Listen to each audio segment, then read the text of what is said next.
मोठा असा पायदिंडी सोहळा आणि त्या दिंडी सोहळ्याच्या निमित्ताने असंख्य भाविक आज पंढरपूरला विठुरायाच्या दर्शनाला जात असताना विटा या ठिकाणी काही अज्ञात लोकांनी दिंडीमध्ये त्या लोकांच्या काही वस्तू असतील, मोबाईल असतील, अशा वस्तू चोरीला गेल्या आणि त्याचप्रमाणे आपले जुन्नर तालुक्यातून दुसरे एक भाविक भक्त पंढरपूर या ठिकाणी येत असताना दौंडच्या जवळ त्यांचा मारुती व्हॅनचा पाठलाग करून त्यांना आणि लुटलं गेलं आणि थोडा काही अनुचित प्रकार झाला।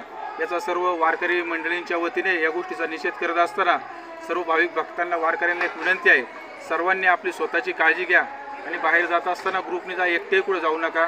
रात्रीच्या वेळेस आपली सर्वांनी आपली जबाबदारी आहे, आपण स्वतःची काळजी घ्यावी अशी विनंती करत थांबतो। रामकृष्ण हरी। रामकृष्ण।